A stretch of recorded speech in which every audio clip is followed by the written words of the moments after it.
지난주에 저희가 이 싸움에 대해서 이야기를 시작했고 오늘과 다음 주까지 이야기를 하기로 했습니다. 세상 사람 사는 데에 전쟁이 없을 수 없고 또 싸움이 없을 수 없습니다만 그래도 할 수만 있다면 제대로 된 명분이 있다면 참 좋겠다 이런 얘기를 했고요.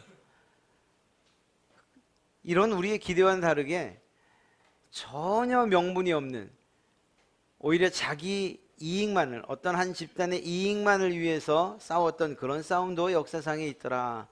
십자군 전쟁을 예로 들면서 그렇게 말씀을 드렸습니다. 그리고 나서 가장 중요한 것을 말씀드렸는데 우리가 싸워야 될 사람들이라는 사실들을 말씀드렸어요. 그렇다고 해서 정말 총칼 들고 싸우느냐 그것이 아니고 우리의 영적인 싸움, 영적인 전쟁을 늘 해나가야 된다는 말씀을 드렸습니다. 그리고 이 싸움은 주님 앞에 서는 날까지 계속해서 싸워야 될 그러한 전쟁이고 싸운 이상 그곳에서 할 수 있는 대로 승리할 수만 있다면 그것이 얼마나 기쁜 일이겠는가 하는 이러한 이야기들을 했습니다. 그래서 우리 그리스도인들의 영적 전쟁에 관한 당위성 혹은 또 어떻게 싸워야 하는가 하는 이러한 내용들을 좀 살펴봤습니다. 오늘은 좀 구체적으로 싸워야 하는 이유도 누구와 싸워야 하는지도 어떻게 싸워야 하는지도 이것에 대해서 좀 더 실제적인 이야기들을 좀 해보려고 합니다. 우리의 싸움은 성경이 말씀드린 것처럼 몸과 피에 관한 것이 아닙니다. 영혼과 관계된 것이고 그 대상은 사탄, 또 마귀, 악마라고 이야기할 수 있습니다. 그리고 이 싸움은 단순히 윤리적이거나 혹은 성결, 거룩하게 사느냐 못 사느냐의 문제가 아니고 이 세상을 마치고 난 이후에 천국이냐 지옥이냐 또 영원한 안식이냐 영원한 형벌이냐를 가름하는 매우 중요한 문제라고 이야기를 했습니다. 우리가 이 세상에서 늘 지다가 정말 패배하고 그렇게 살다가 정말 하나님 나라 우리에게 마련된 그 예비된 것을 놓칠까 두렵기까지 한 그러한 싸움입니다. 왜냐하면 우리가 생각하는 것 이상으로 사탄은 우리를 어떻게 해서든지 자기와 함께 멸망시키려 하는 자이기 때문인 것입니다. 무엇보다 우리가 지금 싸우고 있는 이 싸움은 완성된 싸움은 아니라고 했어요. 물론 궁극적으로 보면 예수님께서 사단을 이기심으로 십자가에 의해서 이기심으로 부활하여 이기심으로 완성되었다고도 말할 수 있지만 그러나 우리는 여전히 싸우는 사람들이고 우리의 죽음 이후에 하나님 앞에 서는 그날 우리의 싸움이 멈출 것이라고 말씀을 드렸습니다. 오늘 사단과의 싸움에서 승리할 수 있는 아니 이길 수밖에 없는 그러한 승리의 법칙을 몇 가지를 살펴보고 다음 주까지 살펴보게 될 것입니다. 그런데 오늘 나누는 이야기들이 그냥 우리의 생각이나 머릿속에만 머물러서는 안 된다는 것, 어떤 말씀을 드려도 제가 늘 강조하고 있는 거죠. 그것은 우리의 삶으로 사라져야 돼요. 오늘 우리가 배우는 내용들이 공부하는 내용들이 내 생활 가운데에서 나타나기 위해서 부단히 애를 써야 되고 그리고 또 실제적으로 그것이 생활로 나타나야 되는 거예요. 머리 가운데에 생각 가운데만 있어서는 변화된 그리스도인이라고 이야기할 수 없는 것입니다. 오늘 성경은 하나님께서 주시는 그러한 무기로 우리가 완전 무장을 해야 된다 이렇게 이야기를 하고 있습니다. 하나님께서 주시는 무기 또 갑옷 뭐 기타 등등 이러한 모든 장구를 우리가 갖춰야 된다는 거예요. 자, 입는다라고 할 때에 우리가 먼저 할 일이 있습니다. 그건 무엇인가 하면 무엇인가를 입기 위해서는 벗어놓는 일들이 필요한 거죠. 이러한 무기의 착용을 위해서 내가 벗어놔야 될 것들을 먼저 살펴봐야 됩니다. 사실은 가장 어려운 게 이거예요. 내 것을 내려놓는 것, 내 것을 벗어놓는 이게 가장 어려운 일입니다. 다윗 이야기를 하다 보면 그가 가장 그의 인생 가운데 가장 흥미로워서 우리 아이들도 귀를 쫑긋 세우고 듣는 그 장면이 있죠. 바로 골리앗과의 전투입니다. 그런데 사울 왕에게 가서 이제 내가 나가 싸우겠습니다. 모두가 말리지만 그러나 결국은 다윗은 나가게 됩니다. 그때 사울 왕이 어떤 일을 하죠? 야, 그래? 그러면 너 보아하니 옷차림이 싸우는 사람 같지 않구나. 왜 안 그렇겠습니까? 목동이고 양치던 사람 옷이었으니 그런 소년의 옷이 무슨 무기가 될 법합니까? 그래서 그가 나가 싸워라. 대신에 내가 너에게 갑옷도 주고 투구도 주고 칼도 줄 테니 이것을 가지고 나가 싸워라. 이렇게 이야기를 합니다. 사실 이건 매우 영광스러운 일이었죠. 그렇죠? 임금의 신뢰와 총애를 한 몸에 받고 있다라는 것을 간접적으로 의미하는 것이기 때문입니다. 그러나 다윗은 매우 화려하고 튼튼해 보이는 이러한 사울의 갑옷을 결국은 벗어버려요. 결국은 벗어버려요. 첫째는 그의 몸에 맞지 않았을 겁니다. 어른들의 그 옷이, 갑옷이 소년에게 맞을 리가 없죠. 그러나 그보다 더 중요한 것, 그것이 무엇인가 하면 다윗의 생각에 이 갑옷을 입어서 승리하는 것이 아니라는 그런 확신이 있었던 거예요. 다윗의 생각에는 하나님께서 나와 함께 하시면, 그래서 그가 무엇이라고 고백합니까? 너는 칼과 단창으로 내게 나오거니와 나는 만군의 여호와의 이름으로 나온다. 이렇게 선언하고 있지 않습니까? 하나님께서 승리를 주시는 분이시라는 이 사실을 잊지 않고 있었던 거예요. 그래서 무엇을 입었느냐, 무엇을 들었냐, 어떤 무기를 쓰느냐 보다 더 중요한 것이 내가 하나님을 어떻게 신뢰하고 있느냐, 하나님께서 나를 어떻게 도우시는가 하는 이것이 다윗에겐 더 중요한 것이었죠. 그래서 그에게 더 입혀졌던 갑옷, 멋진 갑옷, 화려한 갑옷, 강한 갑옷을 벗어 놓았던 거예요. 사실 우리가 지금 우리 눈에는 뭐 아무것도 입지 않은 것 같지만 하나씩 갑옷을 거치고 있는 것 아닙니까? 세상의 갑옷 말입니다. 그게 무엇일까요? 무엇이 있으면 내가 힘이 있다 여겨지십니까? 이것만 있으면 내가 강할 텐데, 이것만 있으면 이렇게 비굴하지 않을 텐데, 이런 생각이 드는 것들이 뭐가 있어요? 돈이 있을 수 있고요, 명예가 있을 수 있고, 권력도 마찬가지고요, 많이 배우는 것도 마찬가지고, 자존심도 그렇고 자기긍정도, 이 모든 것이 갑옷이에요. 성공의 갑옷을 입기만 하면 모든 것을 다 이길 수 있을 것 같이 생각이 됩니다. 돈만 있으면, 돈으로 갑옷을 사 입으면 괜찮을 것 같은 생각이 든다는 것입니다.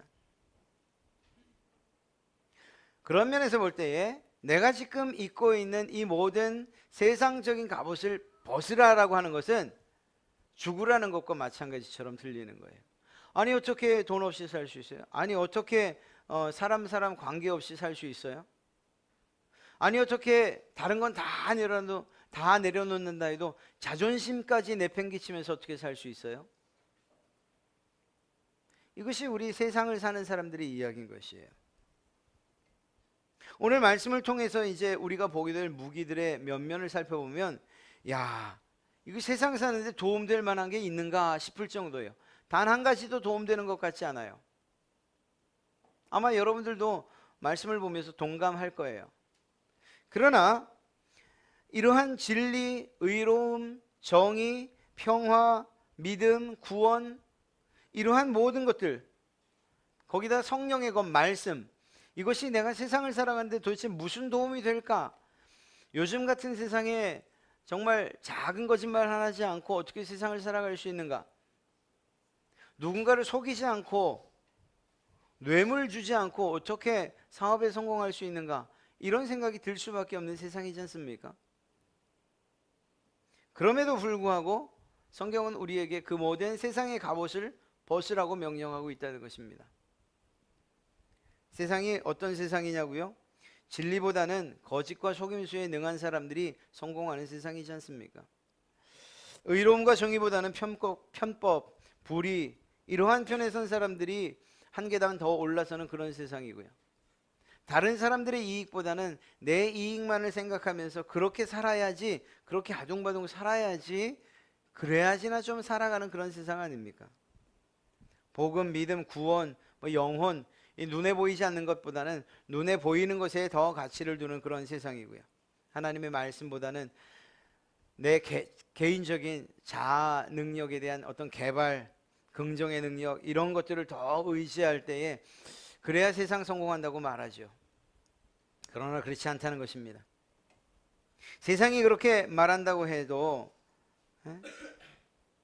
이렇게 말한다고 해도 우리 그리스도인들까지 그것에 동조할 수는 없어요. 아, 나도 그렇게 한번 살아볼까? 나도 어떻게 좀 거짓 속임수 하나님한테 한번 잠깐 눈 감아달라고 이야기하고 일단 벌어서 그것으로 큰일하고 좋은 일 하면 안 될까? 이런 생각이 유혹처럼 다가올 때도 있습니다. 엄밀하게 얘기하면 세상에서 화려해 보이는 그리고 확실해 보이고 튼튼해 보이는 이러한 처세술들의 갑옷이 우리에게 더 필요한 것처럼 생각될 수 있다는 거예요. 그러나 여러분, 우리가 세상을 살 때에는 그러한 것들이 정말 필요하다 손치더라도 정말 그것이 하나님 앞에서조차도 유효한 것인가를 생각해 봐야 된다고요. 제가 늘 말씀드리는 것처럼 우리는 언젠가 죽음의 문을 열고 하나님 앞에 서야 될 때가 있다니까요. 만약에 이 사실이 없다면 제가 여러분들에게 적극적으로 권하겠어요. 편법 괜찮아요. 속이는 것 괜찮아요. 성공하기 위해서 무엇이든 하세요 라고 말씀드리겠어요. 그러나 여러분과 제가 부인을 해도 아니라고 말해도 그러나 그럼에도 불구하고 사실인 것이 하나 있잖아요. 하나님 앞에서는 그날이 반드시 있다는 것 말입니다. 그때에 우리가 세상에서 누렸던 모든 화려한 갑옷들을 벗어놓고 하나님 앞에 서야 된다는 것. 죽음의 때에 비로소 그것들이 전부가 아니게 됨을 느끼게 된다. 알게 된다. 그러나 그때는 이미 늦은 때라는 것입니다. 오늘 우리는 하나님께서 우리에게 알려주신 전신갑주에 대해서 살필 것입니다. 하나님께서 만들어주신 갑옷이라는 것이죠. 더 나아가 오늘 읽은 이 말씀을 통해서 모든 갑옷과 무기는 하나님이 주신 선물이라는 것을 알 수가 있습니다. 그 항목 항목마다 살펴보면 야, 이게 내 능력이나 내가 어떻게 만들어낸 것이 아니구나, 하나님께서 우리에게 주신 선물이구나 하는 것을 알게 될 것이라는 것입니다.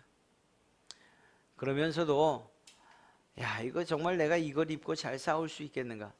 여러분 혹시 박물관이나 혹은 이런 다큐멘터리 같은 걸 보시면서 중세시대 아니면 우리나라 옛날 뭐 신라 백제 고구려 때 싸우던 갑옷 한번 보신 적 있으시죠? 야, 저걸 입고 어떻게 저를 불편해서 싸우지? 싶은 생각 안 드십니까? 마치 이 관절도 잘 움직여지지 않을 것 같은. 물론 그것으로 정말 목숨을 건지고 또 그것도 아무나 입는 것이 아니라고 생각하면 꼭 전쟁에 필요한 것이긴 하지만 우리가 생각하는 그러한 신앙에 그리고 전투에 필요한 그것들이 혹시 골동품처럼 이렇게 생각되어지지는 않느냐는 말이에요. 그러나 여러분, 이 점에 있어서는 걱정하지 마시기 바랍니다. 이미 수천 년간 이러한 믿음 그리고 또 하나님께서 말해주신 갑옷을 입고 싸웠던 믿음의 선배들이 있고 그들이 승리했다는 사실들을 우리가 알고 있기 때문이에요. 그리고 이 말씀을 이미 사도 바울이 이야기했고 그 이후로 믿음의 선배들이 오늘 우리가 살피는 이 무장을 하고서 정말 사단 마귀와 싸워 이겼다는 사실입니다. 그러니 이러한 무장, 정말 전신갑주를 입는 이 일에 두려워하지 마시고 하나님께서 주신 그러한 갑옷들을 잘 착용해서 여러분들의 신앙생활 그리고 세상 가운데에서 승리하시기를 주님의 이름으로 축복합니다. 오늘은 먼저 6가지 가운데 3가지를 좀 살펴보려 합니다. 첫째는 진리의 허리띠입니다. 진리의 허리띠. 그런즉 서서 진리로 너희 허리띠를 띠고 라고 말씀하고 있죠. 허리띠, 뭘 의미하는 걸까요? 왜 이것을 차야 하는가? 사실 이 사도 바울이 싸우던 당시에 대부분의 군복이라는 것이 뭐 이렇게 발 아래까지 끌리는 그러한 옷들 아니었습니까? 그러니까 그 허리춤에서 차서 발에 끌리거나 더 불편하지 않도록 하는 그러한 의미도 있었을 것입니다. 단정히 묶는 역할, 하나가 되는 역할, 그러한 것들을 했겠죠. 뿐만 아니라 이 허리를 동여맨다는 사실은 힘을 모을 수 있는 것 아닐까 생각을 합니다. 역도 선수들이 이 허리띠를 하는 것처럼 말입니다. 힘을 모아서 힘껏 싸우자라는 그러한 의미. 이사야서 11장 5절 말씀을 통해서는 우리가 동여매야 하는 진리의 허리띠가 도대체 무엇인가에 대해서 좀 더 자세히 설명을 해주고 있습니다. 공의로 그 허리띠를 삼으며 성실로 몸에 띠를 삼으라. 다시 말씀드리면 진실함과 충실함으로 우리가 무장해야 된다는 거예요. 여러분이 그리스도인이십니까? 그렇다면 진실함이 있어야 되는 거예요. 충성됨, 충실함, 이것이 여러분들에게 있어야 되는 것입니다. 하나님의 성품 가운데에 정말 공의도 담겨 있고 신실함도 담겨 있지 않습니까? 그 성품을 우리가 닮아서 살아가야 된다는 것입니다. 그리스도인이십니까? 믿는 분이십니까? 그렇다면 진실하시기 바랍니다. 거짓으로 세상을 잠시 속이고 내 앞에 있는 사람들을 속일 수 있을지 모르지만 결코 하나님을 속일 수 없다는 사실만큼 틀림없습니다. 이 거짓이 거짓에 대해 우리가 한번 허용을 하게 되면 마치 담벼락의 작은 구멍, 댐의 작은 구멍처럼 그 구멍은 점점 커질 것이고 그리고 결국 무너지게 될 것입니다.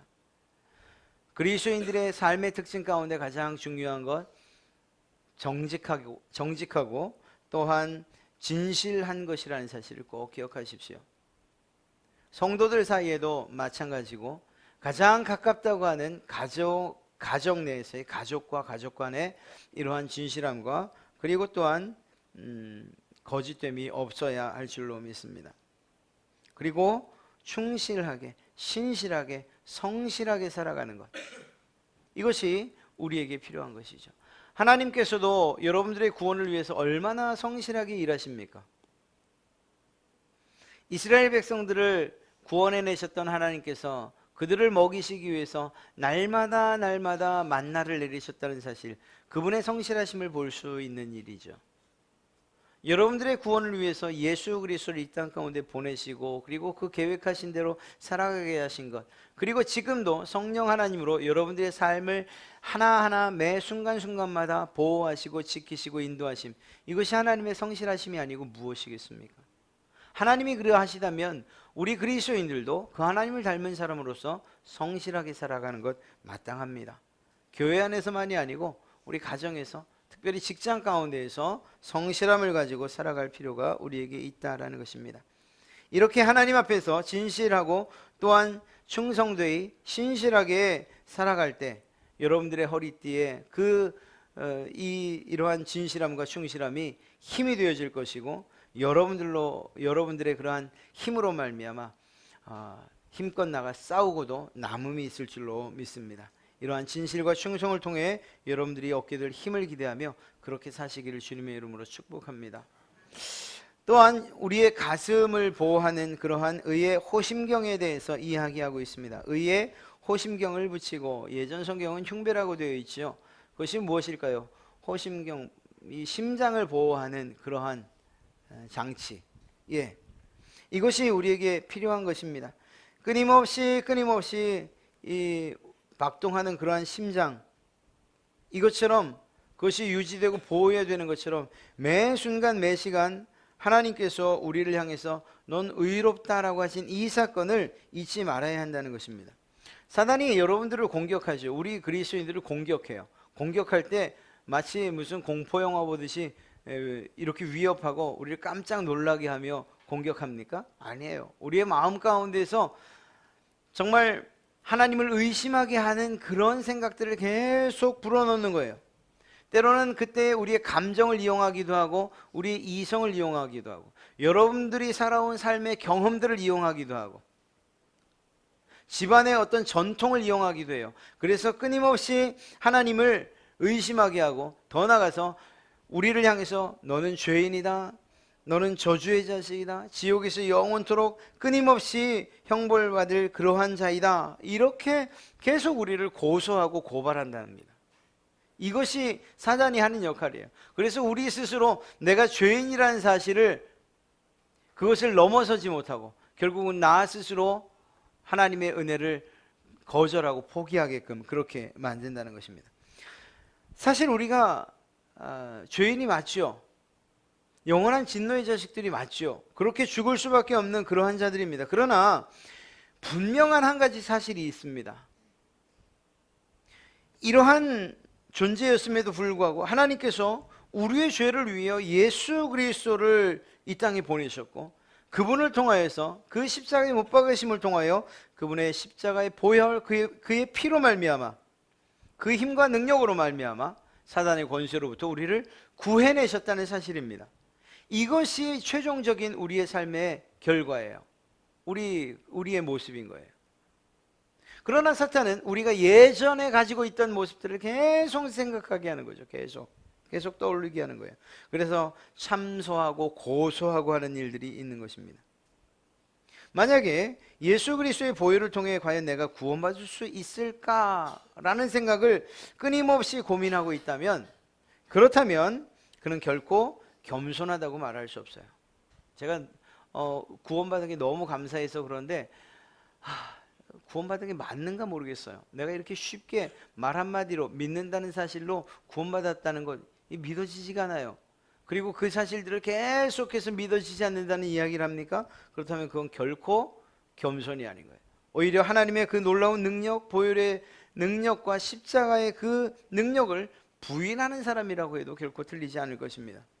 여러분, 이렇게 우리가 착용해야 하는 이 의의 흉배는 바로 이러한 사탄의 정죄로부터 여러분들을 보호해줄 줄로 믿습니다. 이 사건을 이 이야기에 대해서 존 버년이 쓴 철로 역정을 보면 참 재미있게 그리고 사실적으로 묘사하고 있는 것을 보게 됩니다. 천국을 향해 걸어가고 있는 이 크리스찬이 죽음의 골짜기에 이르르게 됩니다. 그곳에서 이제 괴물 아볼론과 싸워야 되는데요. 너무 두려운 거예요. 너무 두려워서 마음 같아서는 도망하고 싶을 정도.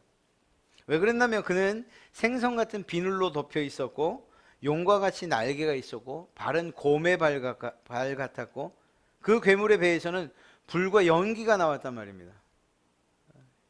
입에서 불과 연기를 내뿜는 그러한 괴물이었어요. 도저히 싸워서 이길 수 없을 것 같은 그러한 괴물과 싸워야 됐습니다. 사자입처럼 두려움으로 도망가야 되는가 하는 이러한 고민을 이 크리스찬이 하다가 결국은 도망가지 않고 반나절을 싸워서 많은 상처를 입었지만 결국은 승리하게 됩니다. 그가 싸울 수밖에 없었던 이유가 있어요. 이 호심경이 그가 입었던 갑옷이, 물론 이것은 이 존 버년의 그러한 창작이지만 맞아요. 맞는 것 같아요.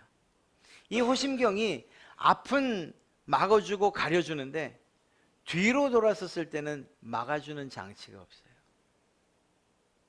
우리가 예수 그리스도로부터 등을 돌리는 순간 그것은 하나님께서 우리에게 말씀해 주시고 의롭다 칭해 주신 그 사건을 거부하는 것이 되는 것이고, 그렇게 하나님께서 의롭다고 하신 사실들을 믿지 못하는 자가 보호받을 수 없다는 사실을 이야기하고 있는 거예요.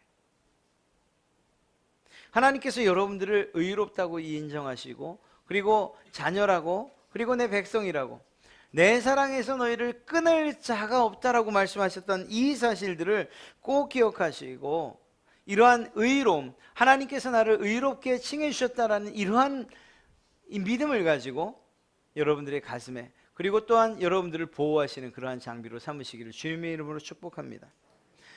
아볼론이 이때 공격했던 것 세 가지예요. 야, 너는 사탄의 종인데 왜 예수의 종이 되려고 하는가? 이렇게 계속해서 공격을 했던 거예요. 죄의 종이라는 사실들을 떠나지 않게 머릿속에 그냥 계속 박아두려고 한 것이죠. 그리고 두 번째는 회유책도 합니다. 야, 내가 너 잘 되게 해주마. 세상에 성공하게 해주마. 예수님이 당하셨던 유혹도 그것 아닙니까? 야, 명예 주고 세상 주고 권력 줄 테니까 무릎 꿇어라. 뛰어내려라. 돌 떡으로 한번 만들어 먹어보면 되지 않겠냐.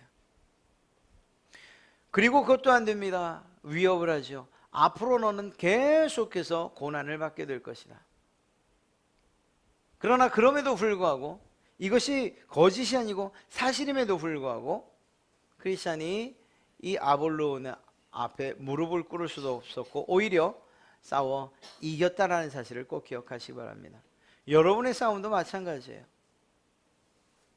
여러분들을 의롭다고 해주신 그 하나님, 그 하나님의 말씀을 신뢰하고 믿고 싸우셔야 되는 거예요. 그때 비로소 우리가 영광의 면류관을 차지하게 될 줄로 믿습니다. 우리의 발에 신어야 될 것이 무엇이라고 이야기하고 있는가? 평안의 복음이 준비한 것이라고 이야기하고 있습니다.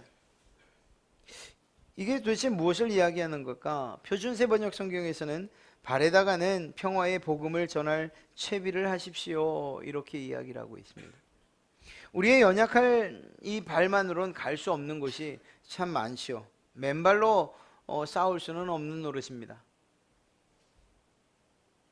군인들에겐 군인에 맞는 그러한 신이 있어요. 그래서 어느 곳을 가든지 무엇을 밟든지 간에 자신의 발을 보호해주는 그러한 신발 말입니다.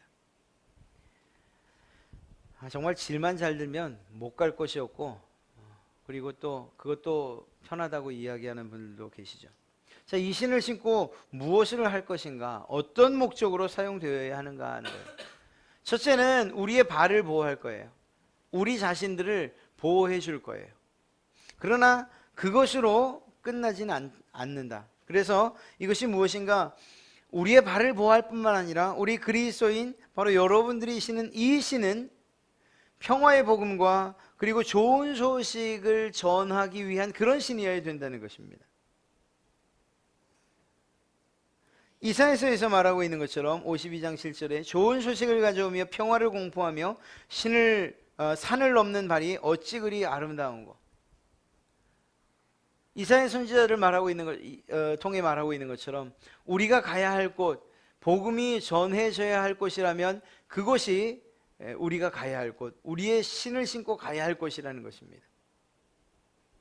가정이든지 직장이든지 혹은 선교지든지 간에, 그것이 어떤 곳이든 간에 우리의 평화의 복음을 전하는 이러한 신을 신고 갈 준비가 돼 있어야 돼요. 나 하나만이 아니라 여러분들에게 맡겨진 많은 사람들, 또 관계된 사람들, 이웃들, 그들에게도 이 평화의 복음을 전해야 된다는 것입니다. 그것이 우리에게 맡겨진 그러한 사명이라는 것이죠. 오늘 비록 3가지밖에 살펴보지 않은 상황에서 우리가 어떻게 싸워야 되는가, 승리하기 위해서 우리가 무엇을 착용해야 되는가 결론 지을 수는 없지만, 그러나 이 3가지만으로도 우리는 충분히 우리가 하나님으로부터, 이 하나님께서 착용하여 주신 것으로 사탄으로부터 보호받고 있다는 사실들을 우리는 알 수가 있습니다. 오늘 말씀드린 이러한 여러 가지 무기들, 또 앞으로 다음 주에 말씀드린 갑옷과 무기들, 이 모든 것 제자리에 있어야 하고요. 그 어느 것 하나도 없어서는 안 된다는 것만큼은 틀림이 없습니다. 날마다 점검해야 돼요. 내가 정말 의의 흉배를 붙이고 있는가? 평안을 전하는 이 신을 내가 신고 준비한 것으로 신을 신고 있는가? 내가 허리띠를, 이 진리의 허리띠를, 그래서 신실함과 그리고 진리로서 진실함으로 내 허리띠를 차고 있는가? 이러한 사실들을 우리는 봐야 됩니다. 그때 우리가 나가 싸울 수 있는 것이고 그 싸움에서 승리하게 될 줄로 믿습니다. 우리는 매일매일 전쟁을 해야 되는 사람들이에요. 사단과의 전쟁 말입니다. 이 악마와의 전쟁이 우리의 삶 가운데에서 벗어날 수 있는, 살아있는 동안은 계속 싸워야 될 일이라는 것이죠. 다음 한 주간을 살아가실 때에도 여러분들에게 주신 이러한 전신갑주를 통해서 사단의 그러한 괴계와 계략들을 모두 진멸하시고 또 승리하시며, 그 승리로 인한 감사와 찬송을 하나님께 올려드리시는 그러한 여러분 되시길 주님의 이름으로 축복합니다.